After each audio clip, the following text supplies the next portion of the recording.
and welcome to the Convex Conversation with me, broadcaster Helen Fospero. For the last couple of weeks, I've been engrossed in a proof of a brand new original book, thanks to publishers Vintage. Alive is by ENT surgeon Gabriel Weston, also an award-winning writer and broadcaster, and is a deeply personal and provocative journey through the human body. In this captivating alternative exploration of our anatomy, Gabriel dissolves the boundaries, which usually divide surgeon and patient, pushing beyond the limit of what science can tell us about who we are. But the unexpected twist occurs when something goes wrong with Gabriel's own health and then that of her teenage son. The fact she's a doctor wasn't perhaps the help she presumed it would be, and might give us an insight into why her desire to fathom out the human body remains as fierce now as on her first day at medical school. Gabriel, it's really lovely to meet you in person. I've been very excited about meeting you because I've also been reading a best-selling book that you brought out 15 years ago called Direct Red. I'm a Grey's Anatomy fan, and it was all about your life as a surgeon, but there is some breaking news about Direct Red. Yes, thanks so much, Helen. Thanks for having me here on your wonderful podcast. Yeah, the news about my first book, Direct Red, is it has, after a really long time, I've sold the film rights to Netflix and Plan B. So it looks like, all things going well, that will be developed into a series, which hopefully we'll see on the screen at some point in the next few years. That's so exciting. And Plan B is Brad Pitt's company, isn't it? It is, yeah. I'm trying to manage my feelings a little bit and not get too excited about it, because I know that options can be bought and not actually end up turning into anything. So I'm trying to keep a steady sort of emotion whilst also feeling really excited about it. Obviously. I wonder who will play you. Have you got any thoughts of who you'd like to play you? Obviously the me in that book is a much younger me than now. So I probably wouldn't even know who those cool people are now, because they're 30 and not 54, which is my age now. So I wonder, when you sell the option, how much control you have, or whether you really do give your baby away and hope for the best and hope that they stay true to the book and make a series that you feel really reflects your experiences as a young surgeon. Yeah, I think one of the interesting aspects of being a surgeon is I think we all have this ability to switch our feelings off at times where we need to. And certainly where the option for Direct Red is concerned, I've said to them, I'm so thrilled that they want the book and they want to make it into something, but I'm really fine about letting it go. I don't feel possessive of it at all. So I'm interested to see what they can do that's maybe a little bit different than what I wrote. And I don't feel weird or attached at all in that sense. That's so exciting, and so exciting after 15 years as well. And just if anybody's wondering, Direct Red is still available in all the usual places to buy. I found it on Amazon and is a fabulous story, actually. Thank you. Let's start unpicking it and finding out a bit about your life, Gabriel. I am slightly obsessed with Grey's Anatomy, so if I had my life again and if I was bright enough, maybe I'd have tried to go down that route. I'm always in awe of surgeons and what you do on the operating table. What made you want to become a surgeon in the first place? It was a really bizarre course for me, because I, at school, was terrible at maths and science. I gave up those things as soon as I could, which in my case was when I was 15. I think we had to do one science O-level, as they were back then. And I did biology. I got a C in maths. And I did my A-levels in languages, essentially. And it was really when I was an English literature student in Edinburgh in my early 20s that I started noticing that whenever something went wrong with someone physically, like someone had an accident or they were just ill from drinking too much, that everyone else would scram and I'd be there on the scene, disproportionately eager to get involved. And then by happenstance, one night I was just having dinner with a friend of mine who was a maths student, and his dad came up from London to see him for the weekend. And this was back in the time where people didn't have mobile phones. And he came into the house, this dad, with like several photo albums in his bag that were just filled with photos taken during his operations. He was a surgeon. And by the end of the evening, everyone else was getting ready to go out for the night. And I found that I was just sitting at the kitchen table with this middle-aged man, poring over these incredible photos of people with their necks cut open and tumours and people's insides, and unusually interested in what I was seeing there. And that led quite shortly after that time to him inviting me to come down to London and just spend a day with him in the operating theatre. And really, even now, I can remember going into that theatre, and I think one of the nurses said, when he cuts through the skin, like, you are likely to feel awful and don't worry, just go and sit down. And I remember the moment when that happened and just this feeling of like extraordinary excitement that I had that I really still have now whenever I'm in the operating theatre, and a kind of sense that I was just going to have to find a way to do that job. And that's really where it all started. And were you quite lucky at that point, Gabriel? Because there was an opportunity, wasn't there? I remember this opportunity for people who hadn't had that classic science background to become doctors and to become surgeons. So I presume you were part of that cohort. That's absolutely right. So I think it was at the point I'd realised that I had to go back to night school to do my A-levels again so that I'd be eligible for medical school. And I think I'd done a couple of chemistry lessons at MPW or something like that when someone put me in touch with this course that was running at King's College at that point that had been started by one of the anatomy professors there, Colin Stolkin, who had a kind of crackpot idea that he was going to find some really unsuitable candidates and turn them into doctors. And of that cohort, I think I was definitely the least qualified. I just had my C in maths and biology. And I was absolutely determined at that point that I was going to be a doctor. And I think I really got that across in the interview. And so they took me on. And really the first year of what turned out to be years and years of medical training, that was really the hard year, because in that year I had to do maths, physics, chemistry and biology, which I can really say to anyone listening, I still am not good at. Like, I had to do those things to get into medical school, but they were not natural subjects for me to be doing. But obviously when you're young and you're keen and you're trying to disprove everyone who thinks you've got a stupid idea, that kind of helps. And I was very single-minded about it. And that was the beginning. It clearly worked. You said that nothing thrills you more than the human body. Tell me why.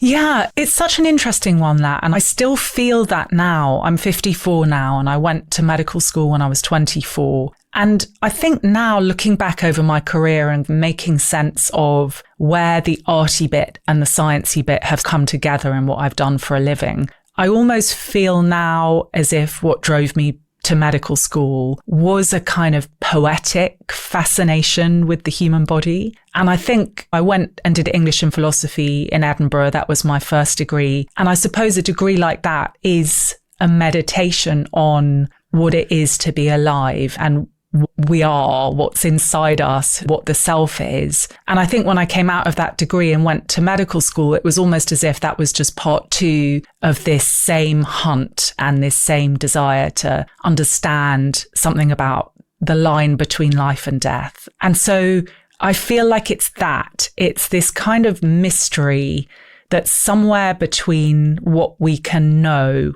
about a body and the thing that we feel by living inside a body, particularly when we're in our most extreme moments of life. And something about writing on the one hand and being a surgeon on the other hand, I feel like it's almost like a pincer grip on trying to get to this something that is the answer to what life is. And it's unreachable. And maybe because it's unreachable and you just get these little moments almost of thinking, that's it. And those moments for me so often happen in the operating theatre when I'm looking into a body or seeing something that's really extreme. And those moments of curiosity just seem to renew themselves. They're not sated ever. So that's what's still driving me on now. Do you have an example perhaps of that when you're in the operating theatre and you see something, just so we can understand, because I'm sure most of our listeners have never stepped in an operating theatre unless they've been lying on the table and under anaesthetic. So in this book, I think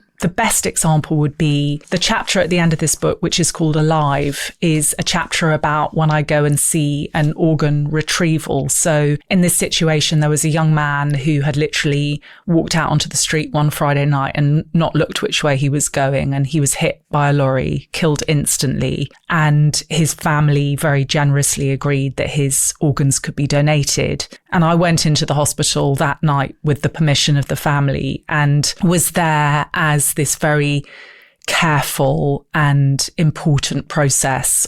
he was brain dead, but being maintained so that his organs were still alive. And I was there as those organs were retrieved and then sent off to be plumbed into other people's bodies to save their lives. And I think watching that and watching the extraordinary care with which that was done and the carefulness and this really untouchable space between the fact that this man's life was ending or officially had ended, but that the delivery of his organs in this very particular careful way into these boxes full of ice was the beginning of 5 other families who thought that they were losing someone, getting hope that their loved one would stay alive. It's such a beautiful story. And when you're in positions like that, just having only met you briefly, is there a real sense of privilege and humility? Because I'm guessing you were probably holding his organs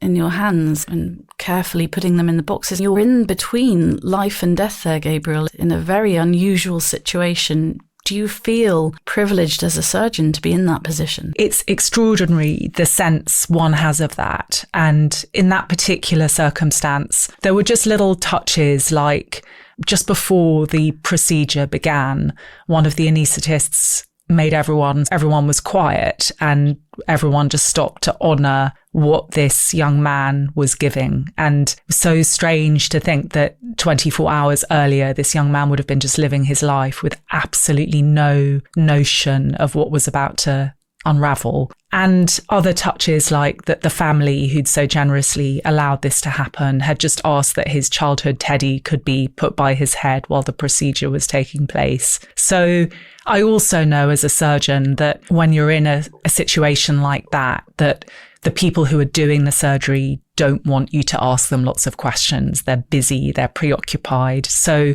I think years and years of being in theatre myself perhaps has given me that ability to know when to be quiet and when to step aside and when to hang back. But absolutely, that sense of privilege that you refer to is one that I really do feel every time I'm in theatre, but especially when something like that's happening, which is very extreme, but also very precious. Your book, Alive, is sitting in front of us. It actually comes out today, but I was very lucky to have a preview copy of it. It's quite exciting because it said preview copy on it, which was I've never had before, which was very nice. What prompted you to take this rather, I suppose it's an alternative, very alternative look at anatomy? Yeah, so I think I'm a person, obviously, who's now several decades into being a surgeon.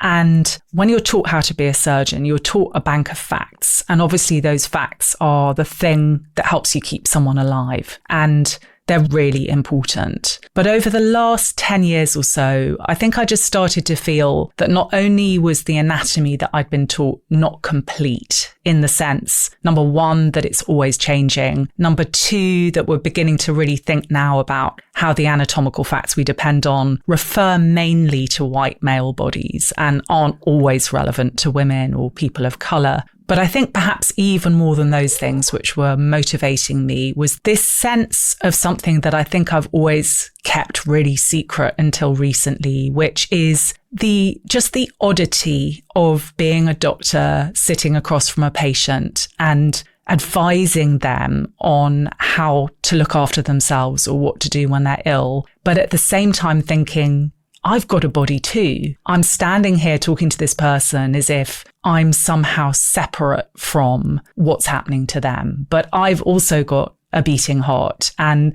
I've got organs that maybe are not going to always work, or maybe there are some cells in my body that are already beginning to do something mischievous. And increasingly as a doctor, I've found that kind of artificial space between doctor and patient troubling me more and more. And this book really is my attempt to bridge that gap, or at least bring the I and the you of doctor-patient closer together. And you were a patient as a first-year medical student. Take me back to 1995 when you were testing out your new stethoscope with some of your peers. Yeah, so it was a really memorable occasion for me because I was a first-year medical student. I was madly in love with another medical student who I spent a couple of years really hoping would propose to me and that would be my life. And that never happened. And I remember there were several disappointing moments in that relationship when the penny was slowly dropping. That man didn't love me enough. And one of them coincided with the diagnosis of a heart condition that I would have had all my life,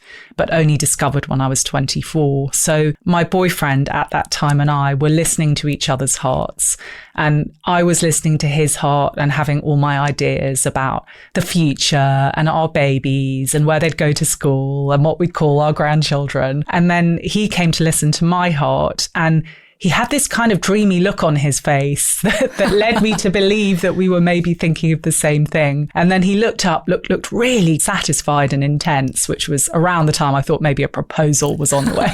And actually what he discovered was that I had a heart murmur. And he told me there and then, like, quite excitedly, actually, there's something wrong with your heart. Oh no, because he made the diagnosis. Exactly. And then on the basis of that awful penny dropping moment, I went off and had a scan of my heart, and the cardiologists were able to tell me that almost certainly all my life that one of my valves in my heart wasn't working properly. And what that essentially means is that some of the blood that should be coming out of your heart and going around your body is just leaking backwards into another chamber of your heart in a way that is not ideal. So yes, so that was a condition that from that point until about 2 or 3 years ago was something that was in the background of my life and being monitored and didn't really distract me, and which suddenly became much more serious when I was least thinking about it. So what happened when it did become much more serious? Just a couple of years ago, at a point where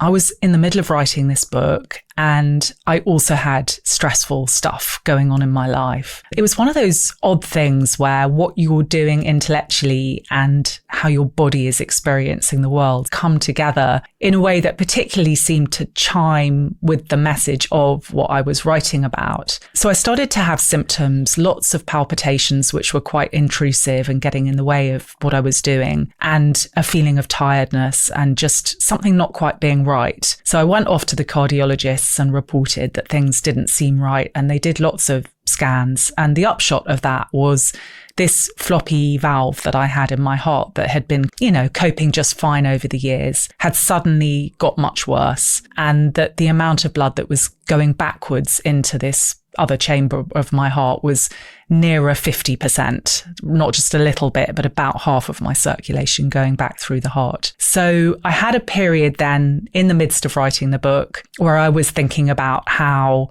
the body, the tissue of the body does actually connect to how we feel.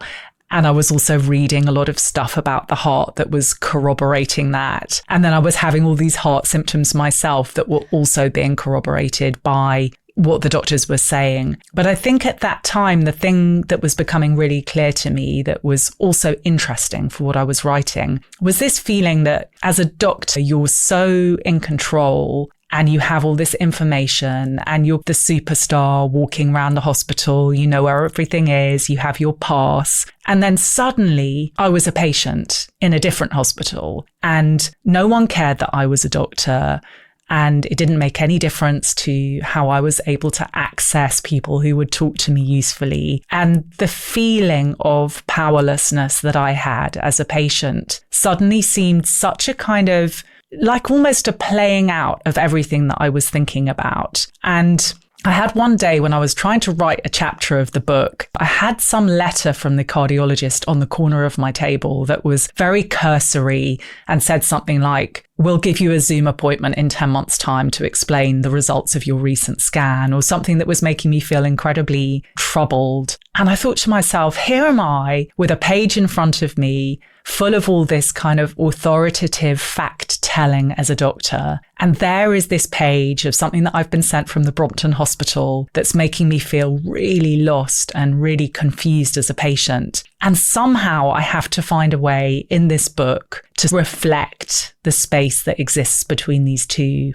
selves. And so that was the point where I decided that alongside each chapter being an account of the way I see the body in these two different kind of arty, sciencey ways, I also wanted to just throw in these fragments that were real pieces of correspondence or scans or small details from my journey as a patient that would sit uncomfortably with the rest of the book in a way that reflected how it was for me to be a doctor and patient. In a way, I'd say that it makes the book richer. And not that you want to be having issues with your heart, your own heart, to make the book richer. But it does, because it really makes you feel the same as me, and that you've got the same worries when there's a scary diagnosis or you're not quite sure what's happening. Exactly. And how are you now? I'm okay. In my sort of very type A way, during this period of time when I realised that my heart was much worse, I went into overdrive, found a surgeon up in Liverpool who I thought was like the dude to do my heart surgery. I persuaded him to meet me, drove all the way up there and met him. And my mission really meeting this man was to persuade him to do an operation, to do open heart surgery on me pretty much that day, if he could, immediately. And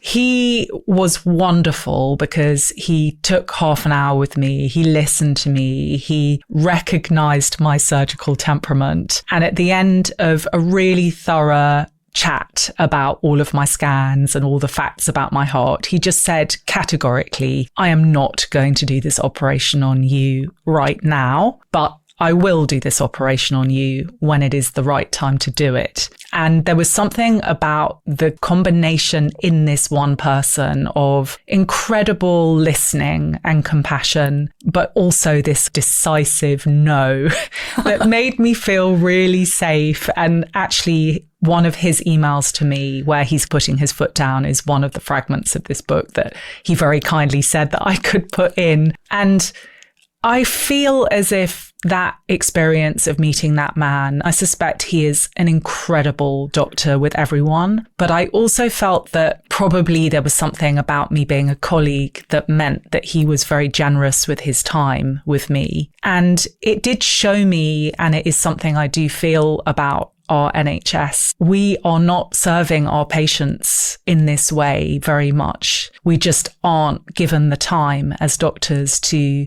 sit and really think about who the person is in front of us. And my experience of being a patient has just showed me that it doesn't matter how much you know about your body, and it doesn't matter how good the department is that might be treating you and dealing with you. Nothing can compensate for a human being really making you feel like they've got you. And I just, as a doctor, know that the number of patients I have to see in a clinic or in an operating list does not give me the leeway to do that. And I don't know how we're going to get there, but it is a failure of the way we treat our patients that we're not able to treat them as human beings. It sounds like maybe time is the thing that's missing, because there's so much pressure on the NHS, and there never feels like that moment for perhaps doctors and nurses to just step back, which would actually only take perhaps a few minutes to understand that person a bit better, because we've all got the same, haven't we? We've all got lungs and kidneys and bones and a brain and a heart, but we're all such different beings with so many different needs. It's exactly right. And I think we all know as well, don't we, that it's not just the time in that moment. That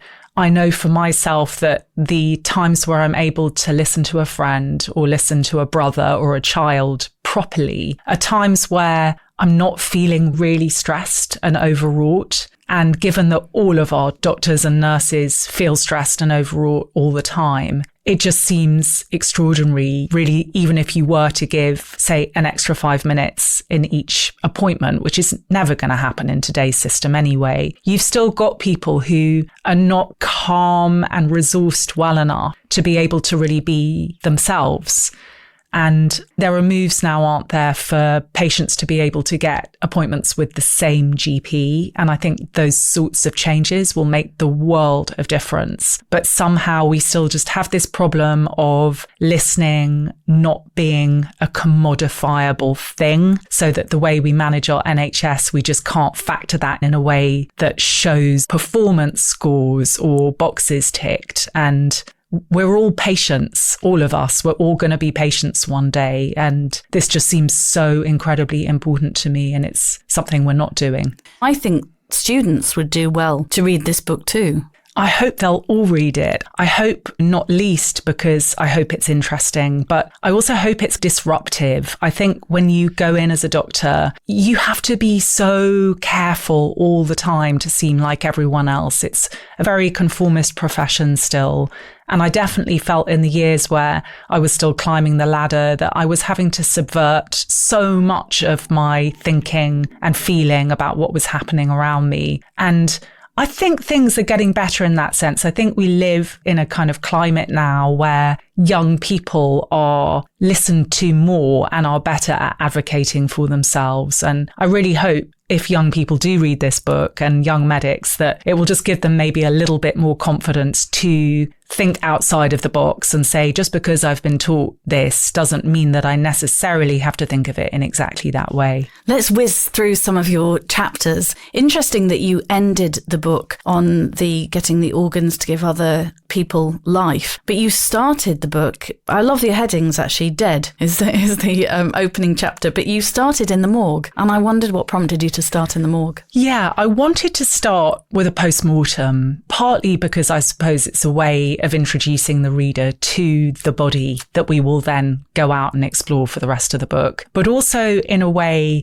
metaphorically, what I'm saying is the anatomy that I've been using all my career is dead. And I wanted that first chapter to be written in a tone that felt quite flat and quite factual and quite doctorly, so that as the reader progresses through the book, there's a sense of a sort of lifting of the lid and a sense that I'm beginning to allow myself to more and talk more sensuously about the organs. I was aware writing it, if your first chapter is called Dead and you're writing it in a slightly dead way, you could lose a lot of readers. So it felt risky, but it felt in terms of the content and form of the book really being in unison. That was really essential to what I'm trying to say. Let's lift the lid on the heart. We've touched on it very briefly, but what a fascinating beating organ our heart is. Tell us a little bit about the heart. Yeah, so the heart, usually in debates about which organ is the most important one, people say, oh, it's the brain because without the brain, the heart can't beat. And then other people say, no, it's the heart because if the heart doesn't get the blood around your body, then even the brain can't work. So I think historically, even going back to Aristotle and Hippocrates and those guys all the way back in the ancient times, the heart has been considered to be the most important organ in the body. Certainly Aristotle, I think when he was looking at a little chick's embryo, saw this little thing beating and said this is the beginning of life. But what's interesting, I think, is because it has been focused on as being the most important organ, it's also the one that perhaps has been seen as the most mechanical organ. So since the 17th century, it's always been described as a pump. And I've heard doctors really recently saying that's all the heart is. It's not really fascinating like the brain is. It's just like a big, important pump with these 4 chambers. In recent years, the really interesting thing for me has been the kind of emergence of more and more research that shows that the fibers of our heart can actually really change with our emotions. So it all began really with a Japanese guy called Sato, who published a paper where he showed that people who'd been through a very extreme emotional situation had this characteristic ballooning of their left ventricle. And he called it takotsubos, which was the name of a lobster pot that had that shape of the left ventricle. And interestingly, even though his paper came out in 1995, which was around the time I started medical school, it's really only been in the last 5 years or so that doctors in the emergency room are properly looking out for this as a differential diagnosis in patients coming to the emergency room with chest pain. So the heart even as this super mechanical organ, is now an organ we're also appreciating, is bound in with our emotions and our identity. And I love that message, obviously. Oh, I love that message too. I think I've got a little fact from your book here. Yes, you say in your book, the defining feature is the heartbeat, a phenomenal physiological event which occurs 100,000 times a day, delivering 5,000 gallons of oxygen-rich blood to every fibre of our bodies. The heart is no inert lump of flesh, but the hub of a vast network of 60,000 miles of arteries and veins, two distinct but interconnected circuits held together in one snug embrace. Gosh, you write so beautifully. Thank you. So it is linked as well to our feelings, but just looking at those, I do love a stat, looking at those stats, it's extraordinary what the heart does. And I'm guessing many times, Gabriel, you've seen a beating heart. What is that like when you're in your scrubs and you're in surgery and you see that organ that is holding somebody's life together? It is utterly remarkable. And usually the time when you see that is there's a sac around the heart called the pericardium, which protects it. And there's usually a point in an elective operation, which is obviously a planned operation, where the surgeon cuts through the pericardium. And before it's cut through, it's almost like a kind of wriggling that you see around the heart. But once it's been opened up and the pericardium's pinned back, it's such an amazing thing to see because it doesn't beat. When you look at it, it's not like the whole heart at once moving. It's got this kind of, because of the four chambers all doing slightly different things at the same time, it's got this kind of squirming, beating look about it, which is, yeah, it's completely amazing. And in fact, in the organ retrieval that I saw, perhaps even more amazing than seeing the heart beating in the body was seeing the heart once it had been removed and put onto the machine that keeps the heart beating whilst it's transported to the body it will be transplanted into. And it reminded me of something off Doctor Who or something, because it's like a little unit with a see-through lid and the heart is plumbed into some circulation that has been taken off from the patient. And it's just sitting there on its own, beating. That's also really just hard to describe how strange it is to look at that. I would love to come in a surgery and see some of this. It's just extraordinary. I love your descriptions. You describe the lungs as life's bookends. Tell me more. So part of what I'm trying to do in this book is to give the reader a sense of the wonder of the body in the kind of statistical sense that you just alluded to. And I'm also trying to think of what that organ represents. And when I was thinking about the lungs, I was thinking, I suppose when you're in an operating theatre or you're a relative and you're seeing your baby born, that moment when a baby is born and everyone's holding their breath to see the baby breathe, and that first breath of a baby when it wails and goes pink is the beginning of life. And then equally, when someone is dying, it's the breath that we're waiting to see stop for us to accept that person has gone. And so I thought that's such an interesting thing that alongside obviously that the lungs are bringing the oxygen in, that there's something very important about the way that the lungs are the organ that signal these two, the beginning and the end of our life. And then from there, I just started thinking about the lungs and how they also signify who is free and who is not free. And I mean that in the sense, of course, we all know when we're anxious that our breath becomes short and contracted, whereas when we're feeling great on the top of a mountain or we're happy, we have those deep, full breaths. But I also started thinking about lung diseases and how very concentrated they are amongst certain parts of the population. So COPD, for example, which covers emphysema and chronic obstructive lung disease, that and bronchitis, those things tend to be much more focused in parts of the community where there's social deprivation. And so really the lung chapter was an exploration for me of how our physiology is weirdly mirrored in politics and the way some of us get to breathe easily whilst others can't.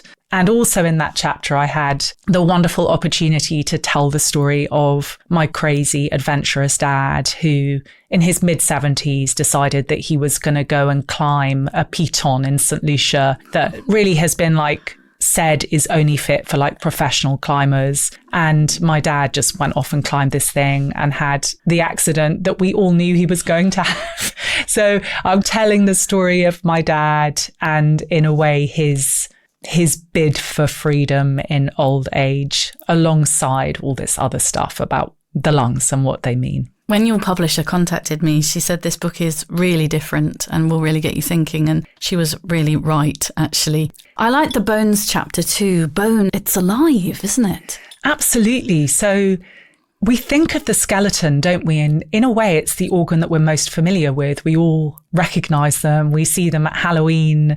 It's not like the spleen that we don't see pictures of very often. We just We've all know. broken one, haven't That's we? That's right, exactly. And I think because bones survive after people die, we quite forgivably think that the skeleton inside our bodies is a bit like the one that you might see in the Natural History Museum. Oh, I've just got to tell you this, hold that thought. I held a thigh bone of a stegosaurus at the Natural History Museum during a podcast the other week, and that was mind-blowing. It is, isn't it? Because the sort of heft of them, and when you have a bone in your hands, it does feel very different than seeing a picture when you think they'll be light and brittle. So on this bone chapter, I went to the Stanmore Hospital where they do lots of amazing bone operations. And it was seeing a woman having an operation done on a tumour she had in her thigh bone that really awoke in me this idea that we see the skeleton and our bones as being desiccated, dead structures. But actually within our bodies,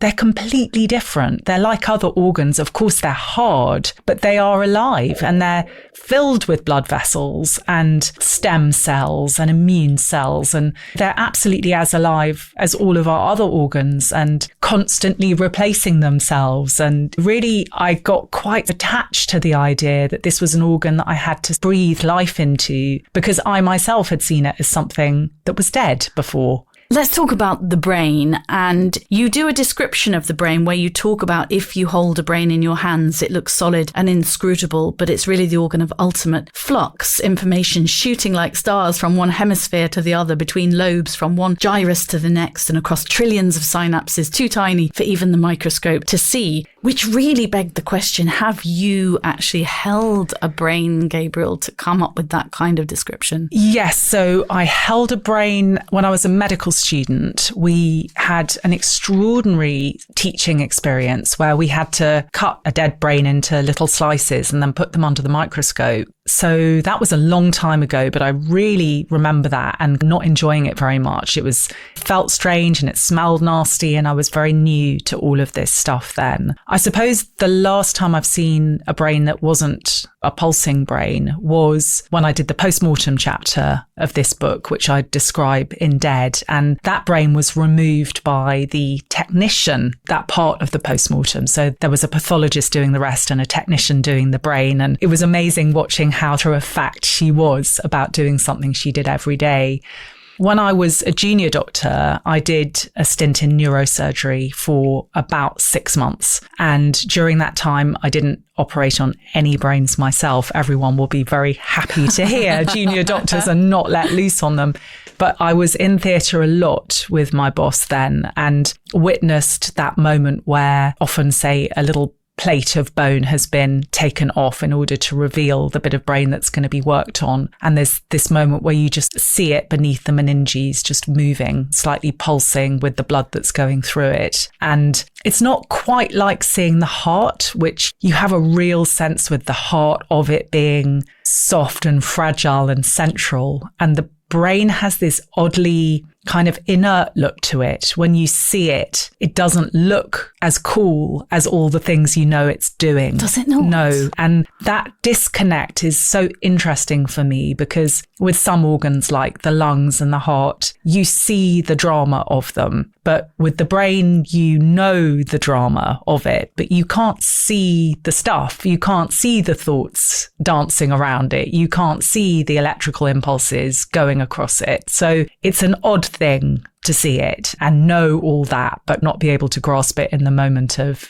seeing it. Job, the operational unit of the brain, as you so eloquently put, is the neuron, thinner than a human hair, and each of these consists of a cell body, dendrites, and an axon. I'm just totally gripped by all of this. All of that's presumably happening, but just not in view, of course. Exactly. And it's the same when you dissect an organ, that in lots of organs, when you dissect them, you can see with the naked eye or under a microscope, you can see the structures, the tubes where the blood's going through, and that you can see the bits of what they do. In lung tissue, you can see in the texture of the lung tissue, the way that it's working as a kind of filter. But with the brain, it's dense, and obviously it has all these gyri and sulci, so it has a shape. But the actual tissue of the brain has a kind of dense, smooth, almost like a mushroom look to it, where you have to then take this big leap of imagination to believe, really, what it's doing. Is there a different tension in neurosurgery to perhaps in your own field, ENT,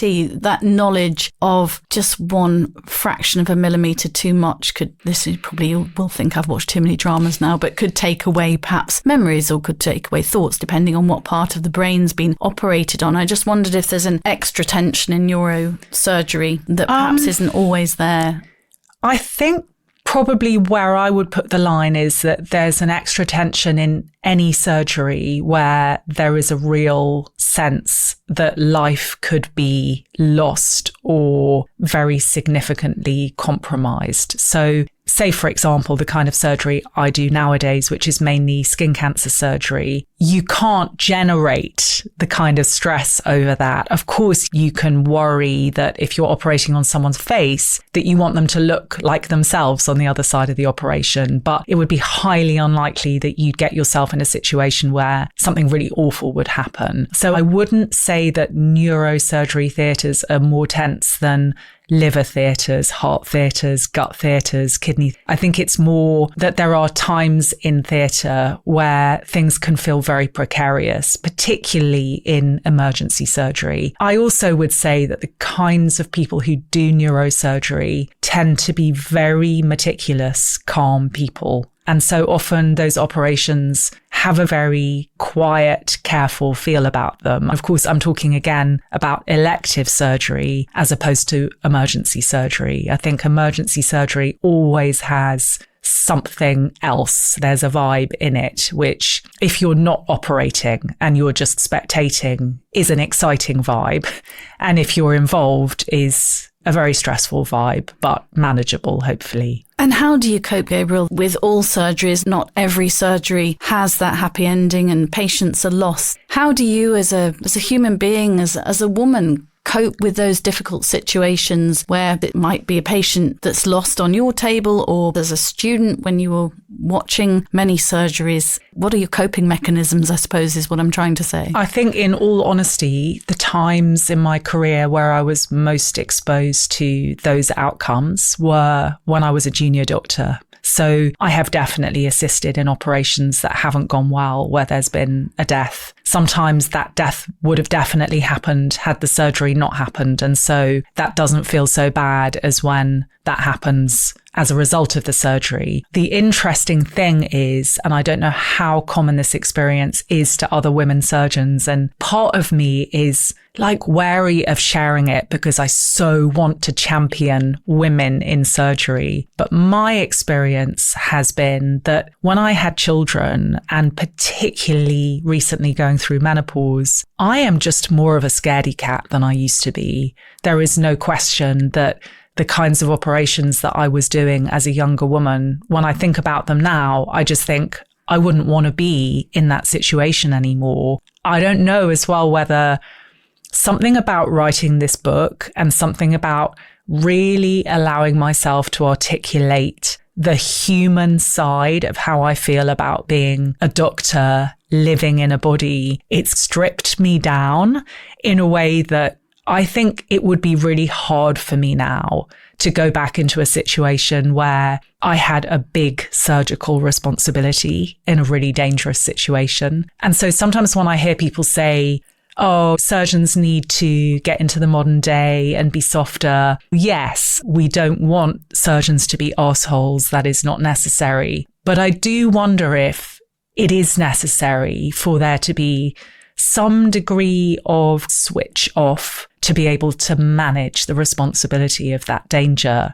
And I don't handle that danger anymore. And I don't think I could go back to it now. It reminds me of a story which I think probably I read in Direct Red, your first book, where you were a young surgeon and you were standing operating in front of another surgeon, I think you called the Lion, and you talk about that pressure and that pressure you felt that I need to speed up on this. Yeah. And you made my heart race through that. Was that a good example of? Yeah, I think it's quite a well-known thing that female surgeons, this is no surprise, tend to underestimate themselves. And that particular boss of mine, who was so loving but also so strict and old school, he was always just getting cross with me for doubting myself and encouraging me to take more confidence in my own ability. And even to this day, I don't know, I've definitely known male surgeons who have really overestimated what they're capable of, as juniors in particular. And it's just seemed completely flabbergasting to me that they've put themselves forward to do operations that you think you can't be capable of that. And equally, I've seen so many women surgeons who are so capable, not putting themselves forward, not pushing to the front of the line of who gets the next surgery. And at the end of the day, I think we would prefer the woman surgeon, but there's a balance. You don't want someone who can't muster the necessary confidence in the moment to do what has to be done. And I think probably for me, my sweet spot would have been when I was in my mid-30s. I think that's when I had probably the right balance of knowledge and bravado to really be good at surgery. And now I feel like I can tinker in a very reliable way, but I wouldn't want to go back to being the main person in a big bloody scene with me carrying the can. You've also got 4 children, and you've also had another massive personal experience which actually involves the brain, and your lovely teenage son at the time, I think, wasn't it, Sam? A story that you said changed every cell in your body. Tell me, if you can, Gabriel, what happened to Sam? Yeah, so Sam is now 21 and well. Good. That's important to state that at the beginning of this bit. Absolutely. But when he was 14, and he's one of those kids who never complains about anything, he's very optimistic. He started complaining to his dad and I that he was having headaches. And after a couple of weeks, we took him to the GP, who sent him off saying he probably had a virus. And a couple of weeks after that, I just had that proper instinctive sick feeling that something was really wrong. So I ignored the GP's advice and took him to A&E. And within an hour of turning up in A&E, he'd been diagnosed with a 4-centimetre diameter brain tumour. Now, in that moment, what they told us was that things were not going to be good and that this wasn't a brain tumour that they were going to be able to cure. My husband wasn't even there because he wasn't worried, and then the scan was done and he was still on his way over when Sam and I were told by the consultant in A&E what he thought was happening and how catastrophic that was. And then really from there, we went to Great Ormond Street Hospital, and we had a period of about 6 to 8 weeks, during which time we thought Sam was going to die. And he didn't, partly because the kind of brain tumour they thought that Sam had turned out not to be what he had. So when they did new scans at Great Ormond Street, they discovered that actually, instead of having what they thought was an inoperable brain tumour, he actually had something which sometimes is called a brain tumour, but sometimes called a cavernoma, which is like a cluster of abnormal blood vessels in his brain, which had probably been bleeding slowly and growing for years and years. And in a way, that changed the outcome, because that suddenly wasn't a cancer that wasn't curable. But the neurosurgeon was quick to point out to us that it was still a really big mass in his brain that could become catastrophic at any moment. And we had a period of weeks where they didn't want to operate because they wanted it to shrink to a size where it would be safe to operate on. And eventually that choice wasn't there anymore, and they had to take him for emergency surgery and operate on him. And he came out of that, and we were really lucky. We were in that community of parents at Great Ormond Street for a couple of months, where I think we really did inhabit that country of thinking something is going to have a terrible outcome. And I can't imagine what you went through. And I'm just trying to imagine you when he was actually in surgery. And obviously, I can truly imagine what that's as a mum. But I wonder if being a surgeon yourself was a hindrance during those times, because life and death on that table, and you know how very easily something can go wrong. And obviously, it was the brain, which is so delicate. How did you cope during that time when he was under the anaesthetic? And was it different to just being a mum? Was that knowledge in a way perhaps not welcome?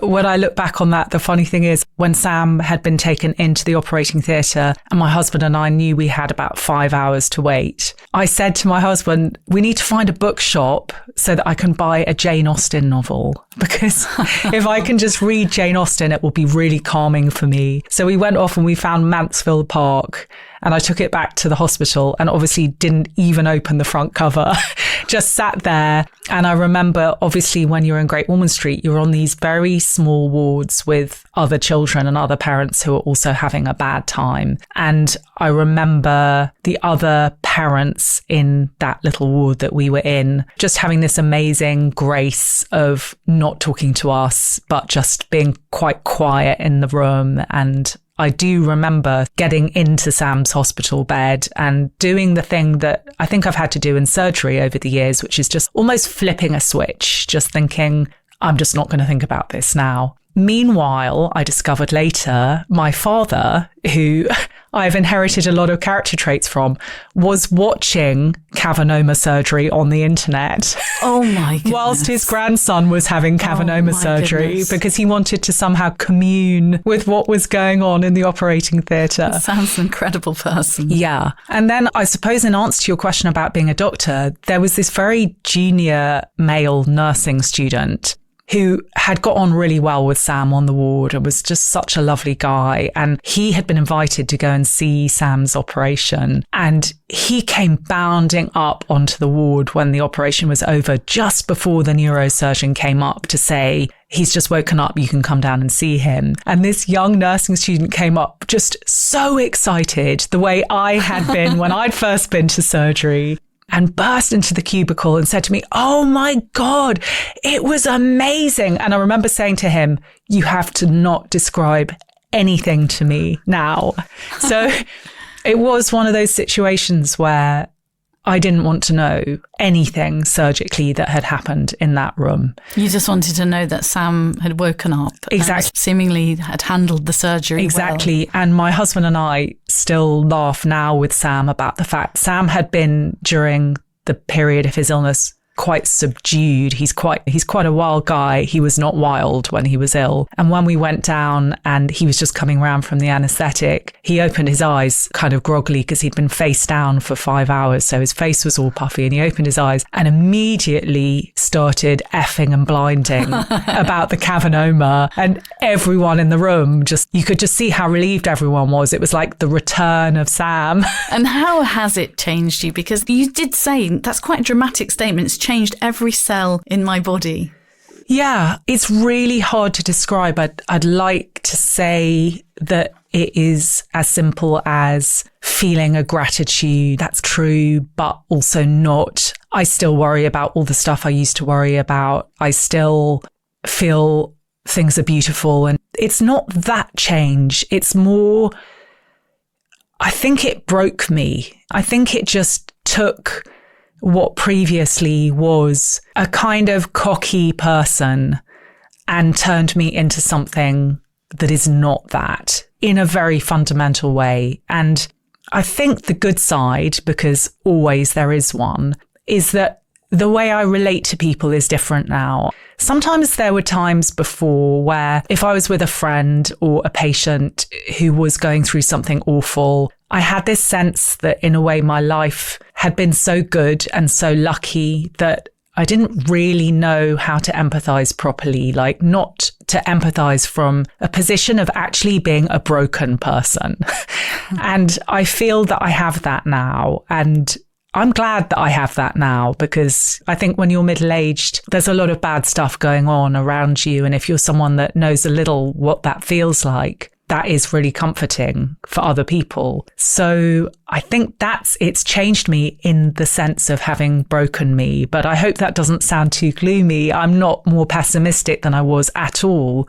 But I just don't trust the world quite in the way that I did before. I think, Gabriel, we're on a journey, aren't we? And maybe when bad things happen and painful things happen, that's perhaps where we really start to grow, and you're on a different part of your journey now. Yeah, I love that idea. And I think if you're a menopausal woman, that's really apposite, isn't it? Because so much I have found of being at this stage in my life is about saying you can still be whole and rock. You can still be all those things you thought of yourself as being, at the same time as like accidentally catching sight of yourself on your phone when the arrow's the wrong way around and you want to scream because, oh my God, you can't believe you look like that now. So yes, I agree with you. I think I'm determined to think and do think that every stage of life is an opportunity to be a new self. And all of these things are part of that. I've got a 95-year-old mother-in-law who lives in Melbourne, which is where my family's based at the moment. And she does everything. And she is such a great example of someone who has never had Botox or filler or any of that stuff. And she's 95 and she's a properly amazing looking woman as well as being an amazing woman. So she's a real beacon. And there's lots of examples like that, aren't there? There are. I have a photograph of Apo Wang, who I think is 107 years old. And her photograph was taken in a village in the middle of nowhere. She's a tattoo artist. Beautiful tattoos, not the thing you might get after a few too many pints down the Portobello Road, but really almost like henna, that kind of tattoo artist. She's 107 and she was photographed by one of our podcast guests, and I bought one of her photographs from him. And I look at her because my grandfather lived to 100. And so when I worry about my menopausal age, I think, gosh, well, that's okay because I've got at least another 42 years to go. And I don't know, we're getting older and wiser, Gabriel, and there's a beauty in that as well, isn't there? I agree completely. We'll end on that philosophical note. And I'm really glad that you managed to squeeze me into your schedule because I know life is in Australia temporarily at the minute. I knew this was going to be a fascinating journey and travelling through our body, which fascinates me too. But it's been even more fascinating than I could have imagined. It's been a great pleasure meeting you and just want to say many thanks. Honestly, I have loved it so much. Thank you, Helen. You've been listening to ENT surgeon Gabriel Weston talking about life at the cutting edge of medicine, her own health battles, and her engaging alternative look at our anatomy in her latest book, Alive, which is out now. Please do get a copy. It's definitely changed my views. I love thinking of the lungs as our bookends and things like that. You can also still order Direct Read, Gabriel's account of life as a surgeon, which has now been snapped up by Netflix and Brad Pitt's company, which is all very exciting. So hopefully we'll see that on the big screen soon. It's also a fantastic read. Download and subscribe to our series at convex.podbean.com or search The Convex Conversation on Spotify, Apple Podcasts, or wherever you listen to yours. I'll be back next week with another great guest. Join me then.